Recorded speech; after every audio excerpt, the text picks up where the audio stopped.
सभी लोग कमर गर्दन सीधी करेंगे, आंखें बंद। एक साथ एक स्वर में ओम का उच्चारण।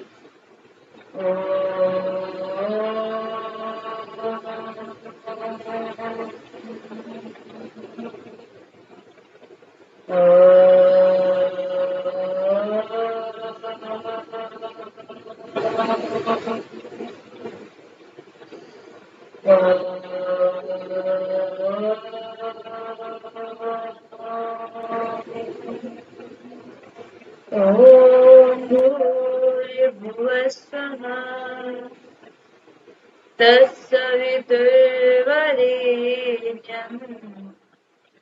भर्गो देवस्य धीमहि धियो यो नः प्रचोदयात्। Wrap your both palms. Put your palm on your eyes. Now open your eyes. ठीक है, चलिए तो आज की क्लास हम स्टार्ट करते हैं। मैंने इसके पहले आप लोग को रिसर्च में क्या क्या पढ़ाया था, एक बार बता दीजिए।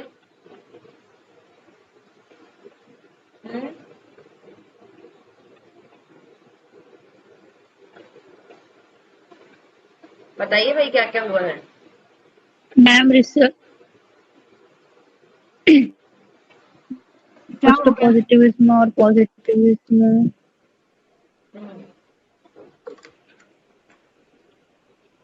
और रिसर्च के टाइप स्टार्ट किए थे। और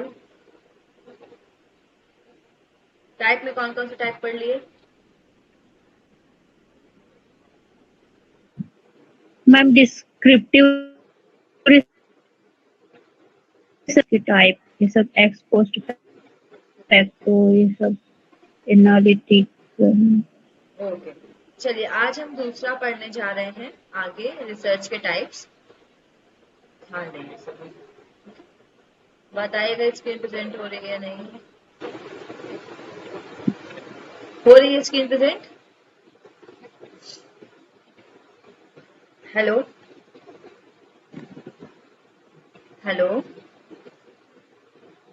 स्क्रीन प्रेजेंट हो रही है? Yes ma'am. ठीक है, चलिए तो आज की क्लास हम स्टार्ट करते हैं। हमने प्रीवियस क्लासेस में कंप्लीट कर लिया था आधा डिस्क्रिप्टिव इन सब के बारे में। ठीक है, अब हम आउटकम के बारे में पढ़ेंगे। आउटकम क्या होता है इसके बारे में मैंने आप लोग को अप्लाइड और फंडामेंटल और अप्लाइड रिसर्च पढ़ा दिया था कि क्या होते हैं ये।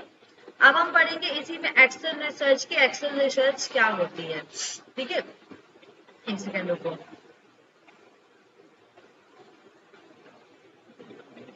प्रियंका आपने मुझे भेजा था ना वो, मैंने डाउनलोड नहीं किया लगता है, कहाँ गया भाई।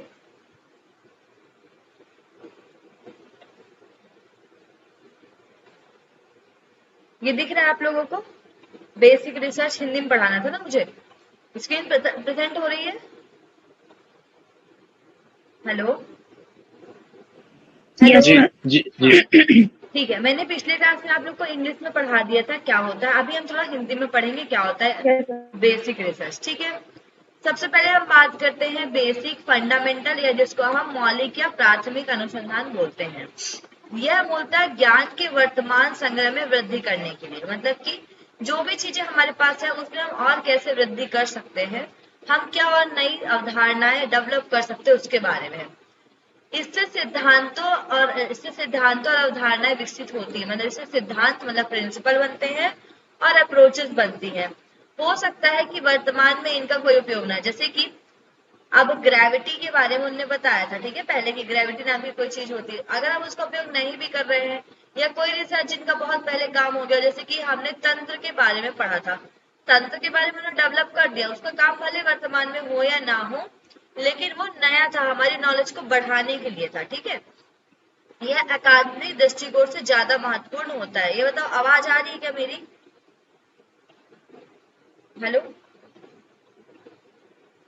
हेलो, यस मैम आ रही है आपकी आवाज। क्योंकि नेट मेरा इसमें तो 100% खत्म दिखा रहा है, पता नहीं देखती चलता है कि नहीं। चल गया, जब तक पढ़ा रही हूँ फिर उसके बाद वो करूँगी। ठीक है, चलो अब हम बात करते हैं, यह अकादमिक दृष्टिकोण से ज्यादा महत्वपूर्ण है। अकादमिक दृष्टिकोण से मतलब कि जनरली कोई भी थ्योरी डेवलप करने के लिए या एकेडमिकली पढ़ने के लिए बहुत जरूरी है। जैसे आप बोलते हो मैथमेटिक्स, ठीक है, मैथमेटिक्स के फॉर्मूला का अभी हमारे पास क्या उपयोग है? कोई उपयोग नहीं है, लेकिन बना दिए गए हमारे नॉलेज को बढ़ाने के लिए। तो मैथमेटिक्स के फॉर्मूले का अगर हम रियलिटी में देखो तो इतना उपयोग अभी नहीं पड़ता है हमको हर चीज का, ठीक है। तो ये मैथमेटिक्स के फॉर्मूले जो है हमारे बना दिए गए हैं केवल। अब हम बात करते हैं व्यवहारिक अनुसंधान की। व्यवहारिक अनुसंधान क्या होता है? व्यवहारिक अनुसंधान विशिष्ट एवं व्यवहारिक समस्याओं का समाधान करने के लिए हमने जो भी चीज पढ़ी है उसका उपयोग हम कैसे करें। जैसे मैंने कोई केमिकल या फिजिक्स में कोई चीजें पढ़ी हैं, उनका हम अपनी प्रैक्टिकल लाइफ की प्रॉब्लम्स को दूर करने में कैसे उपयोग करते हैं, उसको हम अप्लाइड रिसर्च बोलते हैं। यह नीति निर्धारण, मतलब कि कोई अगर हमें वैल्यू बनानी है, कोई कुछ प्रोजेक्ट बनाना है, या कोई आपको थीम बनानी है, या कोई रूल बनाने उनके लिए, एडमिनिस्ट्रेशन के लिए, या किसी घटना को समझने के लिए उपयोग किया जाता है। पहला वाला क्या है? केवल एकेडमिक दृष्टिकोण से यूज किया जाता है। लेकिन दूसरा वाला हमारी डे टू डे लाइफ की समस्याओं को पूरा फुलफिल करने के लिए होता है। यह मुद्दा मौलिक अनुसंधान के आधार पर ही होता है, मतलब जो चीजें लिखी गई हैं उसको हम प्रैक्टिकली कैसे उपयोग करें, वो आपकी होती है अप्लाइड रिसर्च। इसमें थोड़ा सा डिफरेंस है, हम देखते हैं, ठीक है।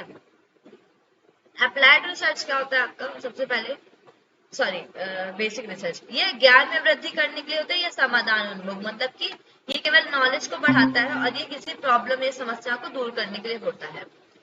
ये होता है आपकी खोज या आविष्कार के लिए, जब हम किसी चीज को डिस्कवर कर रहे होते हैं या किसी को खोज रहे होते हैं। और ये करते हैं जो भी चीजें डिस्कवर हो चुकी है उसका उपयोग करने के लिए, प्रयुक्त करने के लिए, ठीक है। ये होता है मुख्यतः शैक्षणिक। एक सेकंड,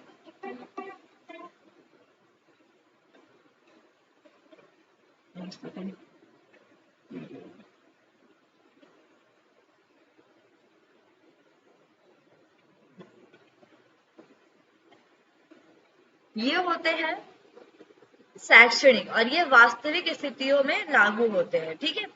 ये विस्तृत होते हैं, मतलब इसको बड़ा हम डिस्क्राइब करते हैं, और दूसरे क्या होते हैं, वो गहन होते हैं, ठीक है। अब हम बात करते हैं नेक्स्ट डेवलपमेंट रिसर्च के पहले रुक जाओ।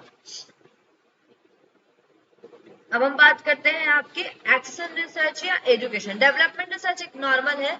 डेवलपमेंट रिसर्च क्या होता है? नेशनल साइंस फाउंडेशन के अनुसार प्राथमिक या व्यवहारिक शोध के अलावा, जैसे कि मैंने भी आपको बताया था, इन दोनों के अलावा भी विकासात्मक शोध होती है जो बालकों के विकास से संबंधित होती है।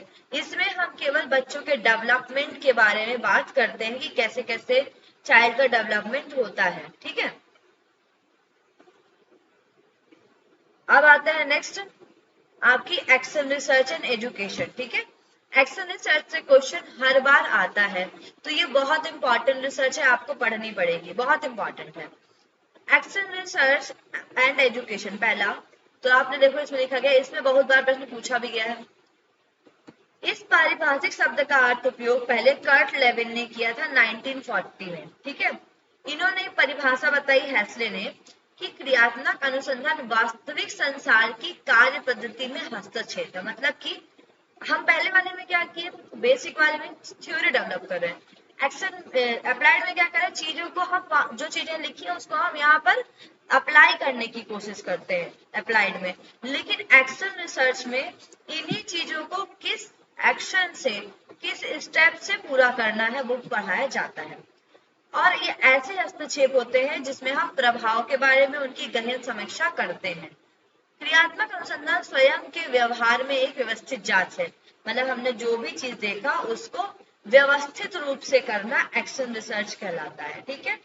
समझ में आया? आया भाई? हेलो, आवाज आ रही कि नहीं आ रही बताओ पहले। स्वानी, ए स्वानी, नेट दे दे, खत्म हो गया नेट।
हेलो, आवाज आ रही मेरी? हेलो। हाँ यस आ रही मैम, है। ओके, कब से आवाज नहीं आई बता दीजिएगा भाई। स्टार्टिंग से ही नहीं आई मैम, आप लेफ्ट हो गए थे, आप बोले उसके बाद। अरे तो बताना चाहिए था, मैंने जैसे पढ़ा दिया इतना फंडामेंटल सारा। रिसर्च। मैसेज कर देते मैम सही लेफ्ट ही हो नंबर गए नहीं थे। मिले। मैम आपको मैसेज क्यों, मैं तुरंत आप देख शायद देखिए। आया ही नहीं, मेरा व्हाट्सएप खुला हुआ है। ठीक है, आ आप गया। लेफ्ट हो गए थे मैम, नेटवर्क से गया। ठीक है चलो, देखा मैंने, अब देखा। मैं पढ़ाने में ध्यान देने से व्हाट्सएप नहीं देख पाई। चलिए, तो हमने विकासात्मक शोध पढ़ा क्या? सुनाई दिया था विकासात्मक शोध? नहीं मैम। No ma'am. ये दोनों के बीच डिफरेंस? नहीं कुछ नहीं मैम। सुनाई दिया। No ma'am, nothing. मतलब समझ ही नहीं आया। ठीक है, अब हमने अप्लाइड रिसर्च के बारे में पढ़ा था। अप्लाइड रिसर्च के बारे में तो आया होगा ना, सुना यहाँ तक? ये मौखिक अनुसंधान पर आधारित है यहाँ तक, है? यस मैम, यस मैम, ठीक है, इन दोनों के यस बीच मैम। डिफरेंस पढ़ रहे थे। तो दोनों में क्या डिफरेंस है? जो हमारी मौलिक रिसर्च होती है, जो मौलिक शोध होता है, वह ज्ञान में वृद्धि करता है आपके, ठीक है। और जो दूसरा होता है आपका, ये आपकी प्रॉब्लम को सॉल्व मैम करने के लिए होता है। हाँ भाई, मैम स्लाइड स्लाइड नहीं दिख रही है ना। बाकी सबको दिख रही है स्लाइड? Yes ma'am. यस आप मैम, अपना दिख रही नेटवर्क है। देख लीजिए या पिन कर लीजिए, ठीक है।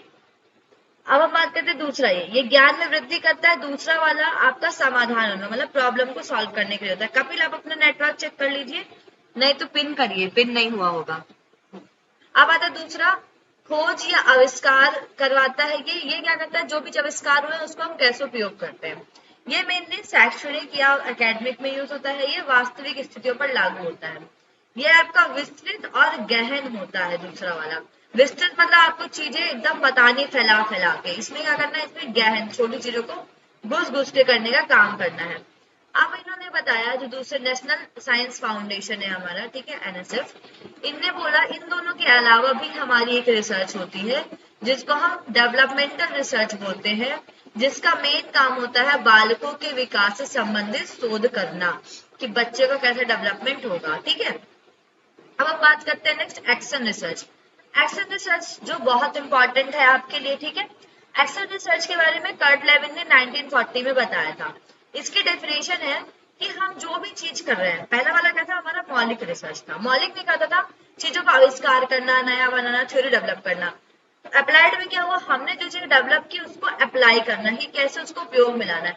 लेकिन क्रियात्मक रिसर्च क्या बताती है? कि आपको इन सब चीजों को सही तरीके से व्यवस्थित रूप से कैसे उपयोग करना है, ठीक है।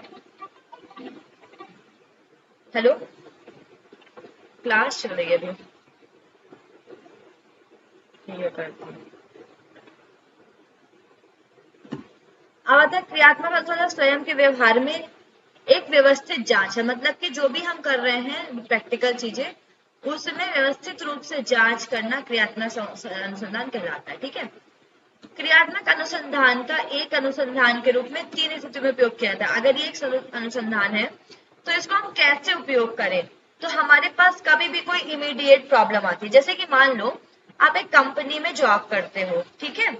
अब एक कंपनी में आप जॉब कर रहे हो, अचानक से कंपनी में सर्विलियंस मतलब निगरानी के लिए आपकी कोई आ रही है, पुलिस या कोई भी इंक्वायरी है, टैक्स वाले आ रहे हैं, तो आप इमीडिएट कैसे प्रॉब्लम को सॉल्व करोगे? जैसे कि आप क्या होता है, आप घर में होते हो, है ना, तो घर में आप जनरली अपनी जिंदगी जी रहे होते हो। अगर आपको पता चला आपके घर में मेहमान आ रहे हैं, तो आप क्या करते हो? क्या करते हो? घर को हर समय व्यवस्थित करते हो ना, अच्छे से लगाते हो। तो क्रियात्मक अनुसंधान मतलब क्या होता है? किसी भी प्रॉब्लम का इमीडिएट सॉल्यूशन कैसे दे, उसको हम क्रियात्मक अनुसंधान बोलते हैं। और ये कब होता है? जब ऑलरेडी, अब मान लो घर पूरा ही बिखरा हुआ है तो आप तो नहीं कर पाओगे, लेकिन आपका घर है, चीजें हैं आपके पास, तभी तो आप उसको अच्छे तरीके से व्यवस्थित करोगे। तो हम ऑलरेडी अप्लाई कर चुके चीजों को, लेकिन अब हम उसको और कैसे अप्लाई करें? जैसे मैं किसी कंपनी में जॉब कर रही हूँ, कंपनी के जो जो नॉर्म्स है मैं उनको फॉलो कर रही हूँ, लेकिन अचानक से उनमें चेंज आ गया, तो मैं कैसे चीजों को लेके चलूंगी और कैसे उसमें चेंजेस लाना, इसको हम क्रियात्मक रिसर्च बोलते हैं। जिस समस्या का समाधान प्रगति पर है उसकी चिंतनशील समीक्षा करना। या फिर मान लो आपकी कंपनी में कोई कार्य चल रहा है और उसका समाधान करने में पूरी कंपनी लगी है, तो आप उसमें और क्या अपनी हेल्प दे सकते हो, उसको हम चिंतनशील समस्या का समीक्षा बोलते हैं। फिर समस्या का समाधान करने वाली प्रक्रियाओं में कैसे सुधार लाए और कैसे उसको संशोधन करें, ठीक है, ये हम देखते हैं। अब इसकी प्रोसेस क्या होती है एक्शन रिसर्च की, ठीक है। तो इसके प्रोसेस में सबसे पहले, ये बहुत इंपॉर्टेंट है, इसको याद रखना, PADR, ठीक है, इसको आप PADR याद कर लेना, बहुत इंपॉर्टेंट है। सबसे पहले इस हम जो एक्शन रिसर्च करते हैं उसकी प्रोसेस में आता है प्लानिंग स्टेज। मान लो आपको कोई चीज करना है, तो आप उसको कैसे प्लान करोगे। घर में जैसे कुछ मेहमान आने वाले, तो अब ये तो नहीं सारा काम मैं करूंगी, तो मैं अपनी बहन को बोलूंगी, तो बहन तो क्या कर, बाहर से जाके मिठाई विठाई लिया, मम्मी को बोलूंगी मम्मी तुम खाना बना दो, मैं बर्तन साफ कर देती हूँ, भाभी लोग पूरा समेट देंगे जितनी चीजें। तो मैंने क्या की, प्लानिंग की कि कौन क्या क्या करेगा, ठीक है। फिर हमने एक्टिंग मतलब अब उस चीज को सबने अपना अपना काम कर लिया, हमने चीजों का एक्शन मिलाया। अब हम क्या करेंगे कि उस चीज को, अब हमने सब कुछ तैयारी कर ली, अब जैसे ही लोग आगे उसको हम डेवलपमेंट करेंगे या उनके अकॉर्डिंग हम चीजों को करेंगे। फिर उसके बाद उसको रिफ्लेक्ट करेंगे कि हम जब सब चले गए तो हमने सोचा यार अगर हम ये तैयारी पहले करके रखते, अगर बर्तन निकले होते तो हमें इतना टाइम नहीं लगता। तो हम कोई भी चीज जब करते हैं, कोई भी समस्या हो, सबसे पहले प्लानिंग करते हैं, जिसको हम बोलते हैं नियोजन सोपान, किसी चीज को नियोजित करना, फिर उसको क्रिया में लाना, जिसको हम एक्टिव स्टेज बोलते हैं या क्रियान्वयन सोपान बोलते हैं। फिर आता है डेवलपमेंट स्टेज, उसको कैसे डेवलप करना है, कोई चीज कर तो दिया, उसमें डेवलपमेंट कैसे लाएंगे, उसको हम क्रियान्वयन सोपान बोलते हैं। फिर आता है विकासोत्मक। फिर आता है आपका चिंतन सोपान, हमने जो चीज कर ली उसमें क्या क्या प्रॉब्लम है, कैसे कैसे हुआ था, वो सब हम देखते हैं कि अब हम उसमें और क्या सुधार ला सकते हैं। तो ये बहुत इंपॉर्टेंट है, ये आप लोगों को याद रखना है। इसको हम एक्शन का साइक्लिक रिप्रेजेंटेशन भी बोलते हैं, या फिर थिंकिंग साइकिल भी इसको बोलते हैं, एक्शन एंड थिंकिंग साइकिल। तो आप इसको एक्शन एंड रिफ्लेक्टिंग साइकिल भी इसको बोला जाता है। तो ये आप याद रखेंगे, इनकी चारों प्रोसेस। पहला क्या होता है, फर्स्ट, जल्दी बोलो, प्लान। दूसरा, फर्स्ट में प्लानिंग स्टेज होती है, प्लानिंग। दूसरे में एक्टिंग की जाती है, क्रियान ऑब्जर्व।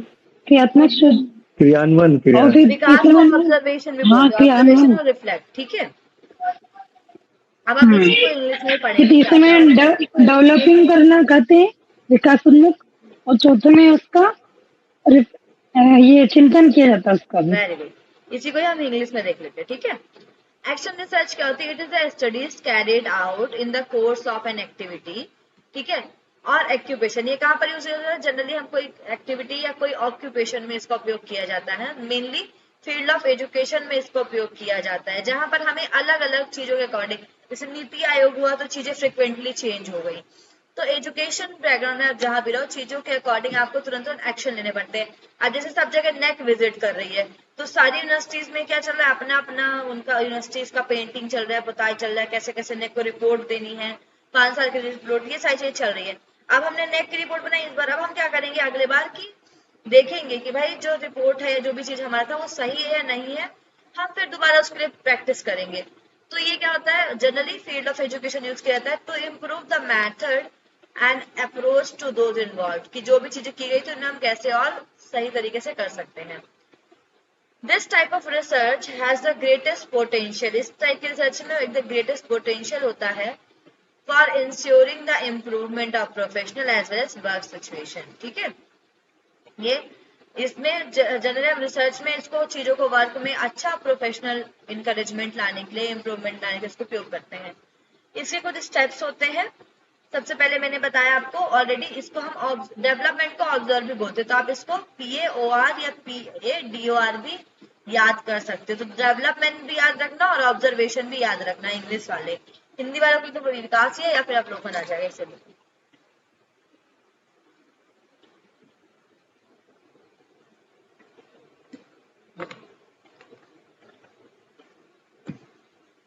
ठीक है, तो ये प्लान, एक्ट, ऑब्जर्व और रिफ्लेक्ट, इतना समझ में आया? बोलिए भैया, समझ में आया इतना? हाँ मैम। ठीक है। जी मैम। अब हम बात करते हैं नेक्स्ट अपनी थ्योरी की।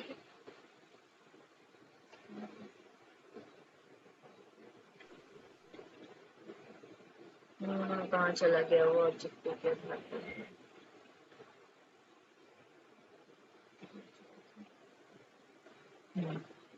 ठीक है,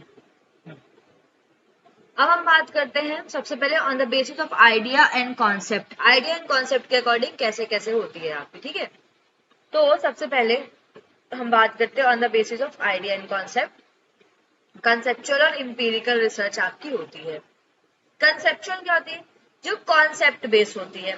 हर व्यक्ति का अलग अलग कॉन्सेप्ट है। जैसे कि हम दर्शन देखें तो सबका अलग अलग कॉन्सेप्ट होता है। चारवाक का अलग है, न्याय का अलग है, सांख्य का अलग है। तो कंसेप्चुअल रिसर्च में develop new concept and reinterpret existing concept, मतलब कि एक ने एक कॉन्सेप्ट डेवलप कर दिया, अब उसमें हम क्या चेंजेस ला सकते हैं और क्या चीजें कर सकते हैं, इसको हम कॉन्सेप्ट रिसर्च, कंसेप्चुअल रिसर्च बोलते हैं। जैसे कि मेरा किसी चीज के लिए अलग कॉन्सेप्ट था, मैंने अगर चेक करना है हार्ट डिसीज, तो मैंने उसमें केवल ब्लड प्रेशर और अदर चीज देखा। किसी ने उस हार्ट डिसीज का कारण मसल को बताया, तो अपना अलग कॉन्सेप्ट डेवलप कर दिया।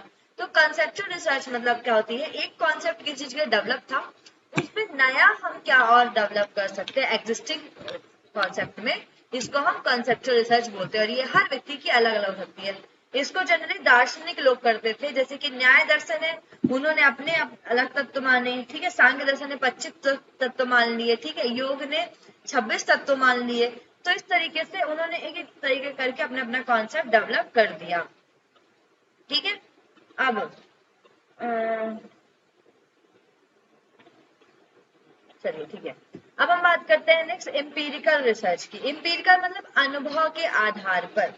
Empirical research relies on experience और observation alone which is without due regards for system and theory. मान लो आपको किसी फील्ड में जाना है, ठीक है, या कहीं फील्ड रिसर्च करनी है, तो आपको देखना है कि मान लीजिए यहाँ की जनता कितनी एजुकेटेड है या कितने लोग हैं, या फिर आपको देखना है कि इस पूरे गांव में किस तरीके से कृषि होती है। तो आप क्या जाओगे, जो वहां के लोग हैं आप उनसे पूछोगे ना, बाहर किसी ने बाहर स्टडी उससे नहीं, तो जो लोग उनका अनुभव ले चुके हैं आप उनके पास जाओगे। एम्पिरिकल रिसर्च क्या करती है? एक्सपीरियंस पर आधारित होती है और ऑब्जर्वेशन पे, जहां पर हम एक्सपीरियंस लोगों से पूछते हैं कि क्या आपने ये चीजें अनुभव किया या आपने ये, तो उनके अनुभव के आधार पर और हमारे ऑब्जर्वेशन के आधार पर हम इसको डेवलप करते हैं। इसके पहले हमने कोई थ्योरी नहीं पढ़ी। अब हर गांव की तो थ्योरी नहीं बनी होगी। मान लो मुझे देखना है किसी गांव की मिट्टी कैसी है, ठीक है, या कितनी उपजाऊ है, तो वो किसी थ्योरी या सिस्टम में रूल रेगुलेशंस का नहीं बना है। लेकिन मैं वहां पर जाऊंगी, ऑब्जर्वेशन करूंगी, वहां के लोगों से पूछूंगी कि आप यहाँ इतने दिन से रह रहे हैं, पानी की समस्या कैसी है, आपने क्या क्या महसूस किया, आपको पहाड़ में ज्यादा अच्छा लगता है या प्लेन्स में अच्छा लगता है। तो एम्पिरिकल रिसर्च क्या होती है? हमारे ऑब्जर्वेशन मतलब अवलोकन के द्वारा या दूसरे के एक्सपीरियंस के द्वारा ये बनती है, खुद के एक्सपीरियंस से भी बन जाती है। It is a data-based research coming up with conclusion that are capable of being verified by observation। ये एक data-based research होती है जिसमें हम जाते हैं, लोगों से पूछते हैं, डेटा कलेक्ट करते हैं और फिर कंक्लूजन में आते हैं। और ये चीजें कब होती है, वेरीफाई कैसे होती है? एक्सपेरिमेंट और ऑब्जर्वेशन के द्वारा। This is belong to the positivist approach. ये पॉजिटिविस्ट अप्रोच जैसी है। उनका मानना था सब कुछ साइंस बेस्ड होता, हम जाके चीजों को करें, खुद देखें, खुद डायरेक्ट ऑब्जर्वेशन करें, तभी हम उस चीज को मानेंगे। तो इनका ऐसा नहीं था कि थ्योरी लिख दी गई तो है, ऐसा इनका मानना है कि हम जाके देखें तो क्या सच में ऐसा है। मान लो अगर हम छत्तीसगढ़ को बोल रहे हैं कि वो धान का कटोरा है, तो क्या वो सच में है धान का कटोरा? हेलो, हाँ क्लास चल रही है। हाँ, will call later in 10-15 minutes, ठीक है। क्यों? ऐसे होता है, when you are in sir के होम तो मुझे कॉल नहीं उठाएंगे, अब तो बंद कर देंगे। कब आएंगे सर के यहाँ से? सर के यहाँ से कब आओगे? हाँ तो मैं कॉल करूंगी 15 मिनट में, उठा लेना।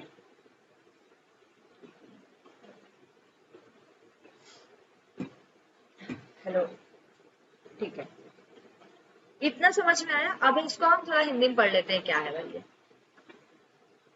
तो हमने पढ़ा अवधारणा के आधार पर अनुसंधान का वर्गीकरण। तो अवधारणा को किसी वस्तु या विषय के बारे में सामान्य विचार के रूप में परिभाषित किया गया। जैसे मैं आपसे पूछूं कि आपका पहाड़ में रहने का क्या एक्सपीरियंस है, तो हर व्यक्ति का, हर इंडिविजुअल का, संगीता का, मेरा, अब जैसे हम सब दूर रहते हैं पहाड़ से, अभी जैसे मेरा बहुत सपना था भाई पहाड़ में रहूं, पहाड़ में जाऊं, पहाड़ देखने में बहुत अच्छा था, लेकिन हम पहाड़ में रहते हैं, हम बहुत सालों तक रहते हैं वहां, तो हमारा एक्सपीरियंस चेंज हो जाता है वहां रह के। ठीक है, हमें जो दूर से चीजें बहुत सुहावनी रहती, पता चलता है भाई देखो यहाँ तो बहुत कमी पड़ रही है चीजों की, यहाँ तो ज्यादा रोजगार भी नहीं है। ठीक है, और पानी की क्या, मैम आवाज नहीं हेलो, आवाज नहीं आ रही? हेलो, आ रही है मैम, आ रही है। आ रही है मैम। ठीक है, हाँ रुक के आई। रुक रुक के आ रही है क्या सबको? हेलो, मैम ब्रेक हो रही है, अभी थी, अभी ब्रेक हो रही। अभी ब्रेक हो रही है। हाँ मतलब क्लियर है अभी? चलो ठीक है, नेटवर्क देख लेना भाई अपना। जी मैम आप क्लियर है। ठीक है। हेलो, ठीक है। इसके आधार पर अनुसंधान को दो भागों में विभाजित किया गया। पहला होता है वैचारिक, जिसको हम कॉन्सेप्चुअल बोलते हैं, दूसरा होता है अनुभव से, जिसको हम एम्पिरिकल बोलते हैं। ठीक है, अब हम बात करते हैं कि ये है क्या। तो कंसेप्चुअल रिसर्च जो होती है, वैचारिक अनुसंधान, आमतौर पर दार्शनिकों और विचारकों द्वारा नई अवधारणाओं को विकसित करना है। जो लोग थॉट बनाते हैं, जो दार्शनिक होते हैं, वो लोग अपनी अवधारणा विकसित करते हैं। ठीक है, और उनकी व्याख्या करने में इसको प्रयोग किया जाता है। यह अमूर्त विचारों और सिद्धांतों से संबंधित होती है। अमूर्त विचारों मतलब जिसको हम देखते हैं, चीजों को समझते हैं, ऐसा नहीं कि कुछ भी बना दिया गया, जाते हैं उनको देखते हैं और उन चीजों को करते हैं। मूर्त मतलब चीजें हमें दिख रही है, इसमें चीजें हमें दिखती नहीं है, हमें उनको जाके देखना पड़ता है, ऑब्जर्वेशन करना पड़ता है। ठीक है, अब आता है एम्पिरिकल, अनुभव सिद्ध अनुसंधान। अनुभव सिद्ध अनुसंधान अनुभव और अनुलोकन पर निर्भर होता है। सॉरी, कंसेप्चुअल वाला जो होता है वो अमूर्त होता है। इसका मतलब कि हमारे जो कॉन्सेप्ट बन गए, भले वो दिख रहे हैं या नहीं दिख रहे हैं, उसको मान लेंगे। जैसे कि अब हमें सांख्य दर्शन में बोला गया 25 तत्व होते हैं, हमने देखे हो चाहे ना देखे हो, लेकिन उन्होंने कॉन्सेप्ट डेवलप किया, हमने मान लिया। लेकिन एम्पिरिकल में जस्ट अपोजिट होता है। इसमें ऐसा हम नहीं मानेंगे, जब तक हम खुद नहीं देखेंगे हम नहीं मानेंगे कि ऐसा होता है या नहीं होता है। हम वहां ऋषियों ने पंच तत्व या पंच तत्व में आकाश, पृथ्वी, जल, इन सबकी चर्चा कर दी, लेकिन चारवाक ने क्या बोला, हम नहीं मानेंगे आकाश को। क्यों माने? हम जब उसको नहीं महसूस कर पा रहे तो हम नहीं मानेंगे आकाश को। उन्होंने अलौकिक और परलौकिक के बारे में बोला, उन्होंने बोला कि हम ईश्वर को नहीं देख पाते तो हम ईश्वर को नहीं मानेंगे, हम खाओ पियो और मौज करो में ध्यान देंगे। लेकिन एम्पिरिकल रिसर्च में क्या हुआ, इसमें लोग जब तक चीजों को नहीं देखते थे उसको नहीं मानते थे, तो इन्होंने अनुभव के आधार पर चीजों को करने की कोशिश की और अवलोकन के आधार पर। इस अनुसंधान में शोधकर्ता परिकल्पना तैयार करते हैं, कोई हाइपोथेसिस बनाते हैं और फिर उसको सत्य और असत्य सिद्ध करने के लिए डेटा एकत्रित करते हैं। जैसे मैंने बना लिया एक हाइपोथेसिस कि मान लो उत्तराखंड में 4 जिले हैं, इन जिलों में पानी की समस्या होती है। ठीक है, अब मैंने अपनी एक हाइपोथेसिस बना ली, मतलब परिकल्पना बना ली। अब मैं क्या करूंगी, इन 4 जिलों में विजिट करूंगी। ठीक है, मैं देखूंगी इसमें पानी की समस्या है क्या।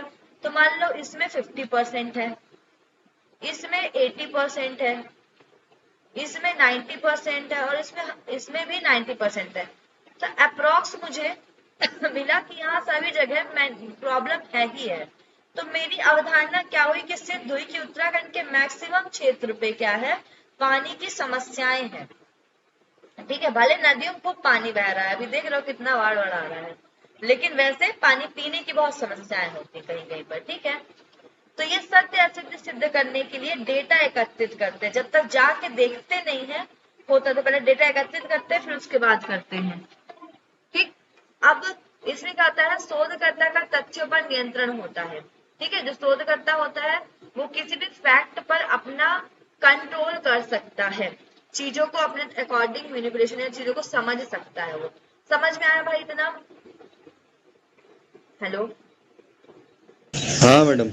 ठीक है, अब हम पढ़ते हैं पहले qualitative and quantitative research English में, कल मैं इसी को आपको हिंदी में पढ़ाऊंगी। ठीक है, अब हम पढ़ रहे हैं research on the basis of process. ठीक है, प्रक्रिया के आधार पर 2 तरीके की होती है, क्वालिटेटिव और क्वांटिटेटिव।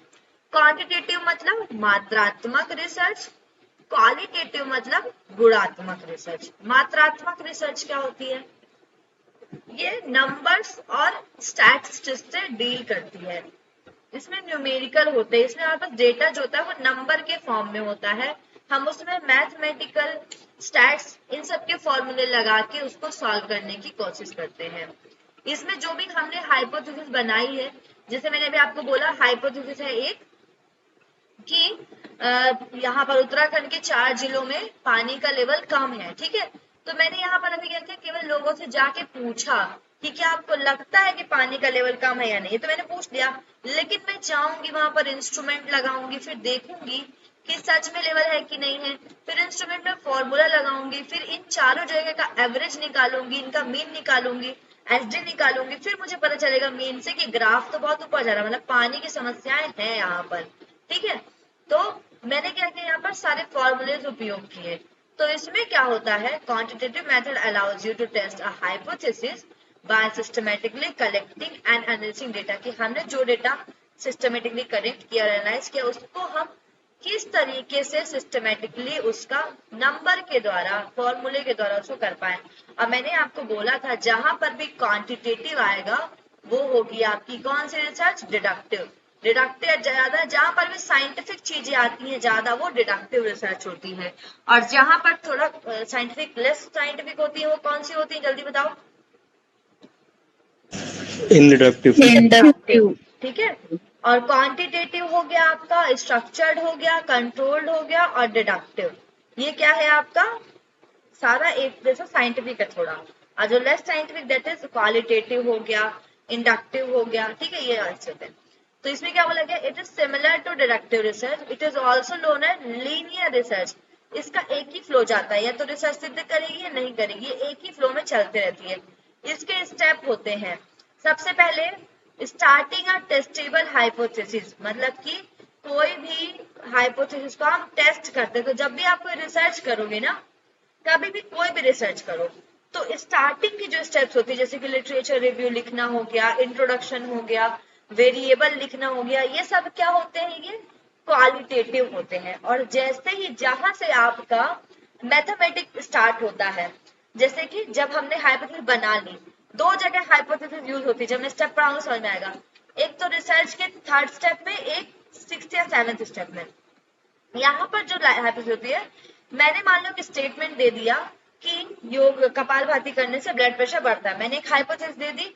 अब मैं उसको क्या करूंगी, 7th स्टेप में जाके टेस्ट करूंगी। कैसे टेस्ट करूंगी, मैं लोगों को कपालभाति करवाऊंगी, मैंने डेटा कलेक्ट कर लिया, ठीक है, देखा उसको मेजरमेंट करके ब्लड प्रेशर कितना कितना बढ़ रहा है। जब मैंने चीजों को टेस्ट कर लिया, उनका मेजरमेंट डेटा लेके मैंने उसमें टी टेस्ट लगाया, जेड टेस्ट लगाया, काई स्क्वायर टेस्ट लगाया, अकॉर्डिंग टू द ग्रुप। जैसे कि अगर आपके पास प्री पोस्ट डेटा है तो आप टी टेस्ट लगाओगे, पीयर टी टेस्ट लगाओगे, इस तरीके से। तो हमने जहां पर भी न्यूमेरिकल यूज किया, वहां से क्वांटिटेटिव रिसर्च स्टार्ट हो जाती है। और ये रिसर्च के स्टेप से स्टार्ट होती है जहां पर हम हाइपोथेसिस टेस्टिंग करते हैं। नेक्स्ट, जैसे ही हाइपोथेसिस टेस्ट करोगे, आप टेस्टिंग के बाद जो न्यूमेरिकल फॉर्म में डेटा रहता है उसको कलेक्ट करते हो, और फिर उसका आपके एक्सेल शीट द्वारा या एसपीएसएस के थ्रू एनालिसिस करते हो, ठीक है। 4th आता है आपका, अब आपने देखा, आपने जो हाइपोथेसिस बनाई थी वो सही है या गलत है, तो आपने पूरा डेटा कलेक्ट कर लिया। अगर डेटा आपका बता रहा है भाई कि हाँ कपालभाति करने से ब्लड प्रेशर बढ़ता है और मेरी हाइपोथेसिस भाई यही थी, तो आपकी हाइपोथेसिस क्या होती है, एक्सेप्ट हो जाती है। लेकिन अगर ऐसा नहीं होता तो आपकी हाइपोथेसिस क्या होती है, रिजेक्ट हो जाती है। ये इसके 4 स्टेप होते हैं, यहाँ से स्टार्ट होती है ये testable hypothesis, collecting data, analysing data, और एक्सेप्टिंग एंड रिजेक्टिंग हाइपोथेसिस। ये तब समझ में आएगा जब मैं आपको उसके स्टेप पढ़ाऊंगी, और स्टेप पढ़ना बहुत टफ है, इसलिए मैंने बोला था जिनका रिसर्च नहीं है उनको बहुत मेहनत करनी पड़ेगी पहले से ही, ठीक है। अब हम बात करते हैं क्वांटिटेटिव की, सॉरी क्वालिटेटिव की। क्वालिटेटिव वर्ड्स और मीनिंग से काम कर, जैसे कि डिस्क्रिप्टिव रिसर्च है, मैंने बोला वेदों में ओम का वर्णन बताइए कहाँ पर किया गया है, तो क्वालिटेटिव रिसर्च हो गया, ठीक है।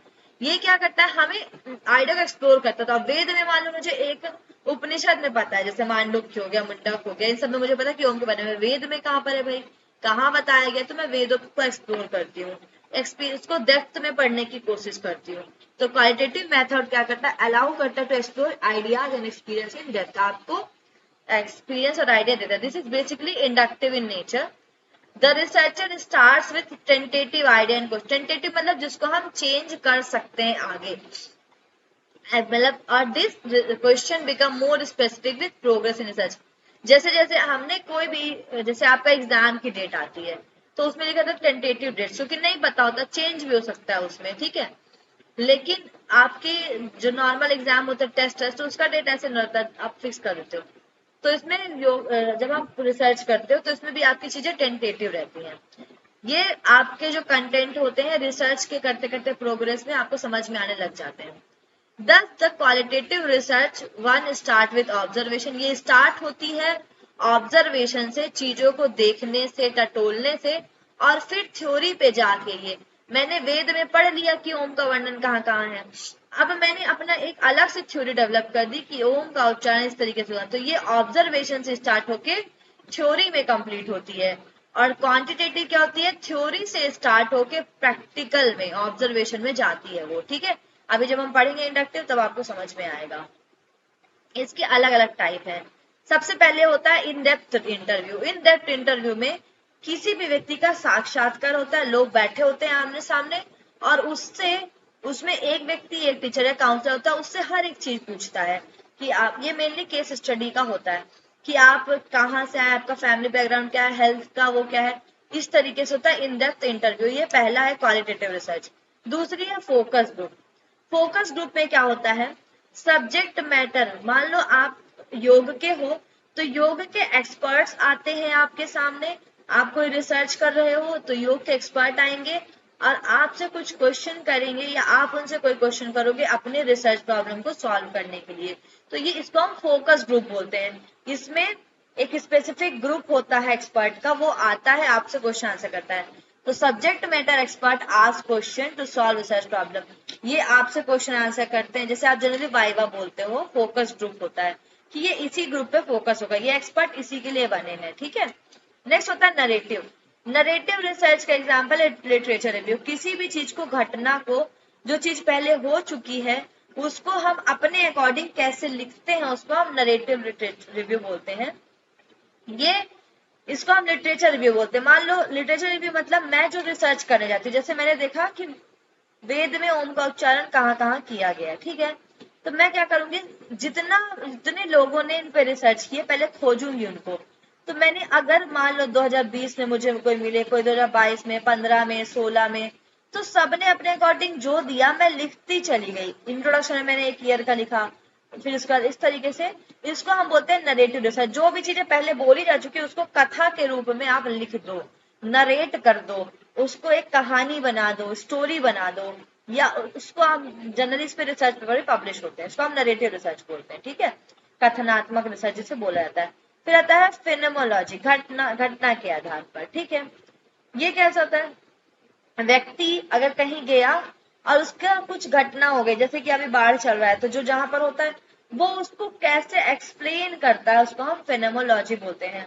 How one and more individual experience a phenomena, किसी भी एक फिनोमिना को अगर 4 लोग एक्सपीरियंस कर रहे हैं तो वो क्या क्या एक्सपीरियंस करेंगे। बाढ़ में बहुत सारे लोग फंसे थे, हर किसी का एक्सपीरियंस अलग होता है, कोई डर जाएगा, कोई एंजॉय करेगा, ठीक है। तो इस तरीके से आपके एक्सपीरियंसेस होते हैं। अब हम बात करते हैं नेक्स्ट एथनोग्राफी, जिसको हम नृजातीय भी बोलते हैं, इसका क्वेश्चन आ चुका है, ठीक है। एथनोग्राफी जहां पर भी आपको दिखे, या नृजाति, जाति से ज्यादा ना कल्चर, ठीक है, तो यहाँ पर हम किसी भी कल्चर को डिस्क्राइब करते हैं। तो क्या है, process of studying and describing a culture. नृजाति किसी भी जाति का, मान लो कोई ऐसी या कोई ऐसी भील जाति से आता है, जो ऐसे जनजाति स्तर से आता है, कहीं ऐसे बैकवर्ड कास्ट से आता है, उनके बारे में, उनको ऑब्जर्व करके उनके कल्चर के बारे में जब हम डिस्क्राइब करते हैं उसको हम नृजाति या एंथ्रोपोलॉजी बोलते हैं। Here people are observed in their mutual environment without any changes.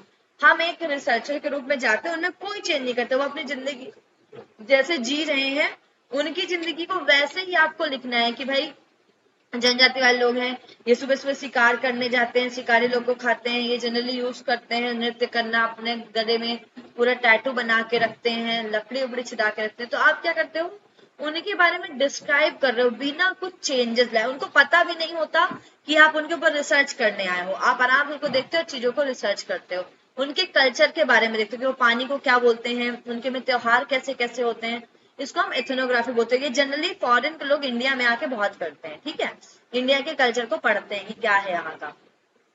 अब हम बात करते हैं case study research. Case study research में किसी एक व्यक्ति या किसी एंटिटी पे किया जाता है।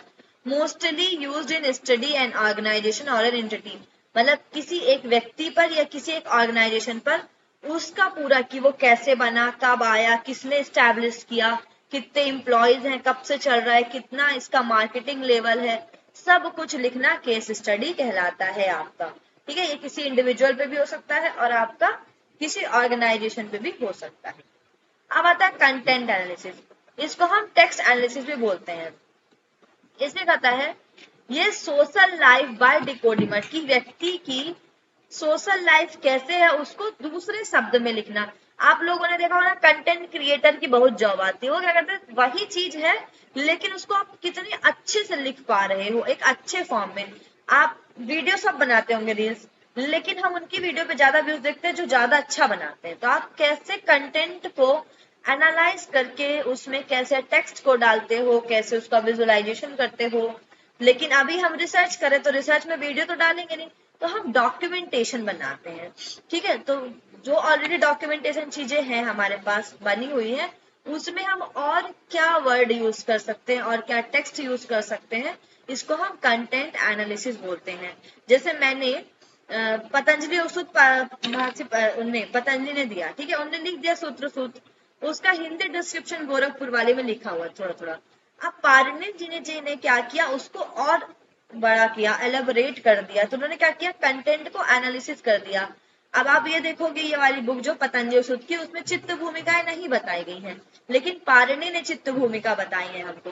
तो उन्होंने चीजों को और डिफाइन किया अंदर जाके। तो कंटेंट एनालिसिस क्या होता है, टेक्स्ट को एनालाइज करना कि इसमें हम और क्या ऐड कर सकते हैं। ऐसे भगवत गीता में भी होता है।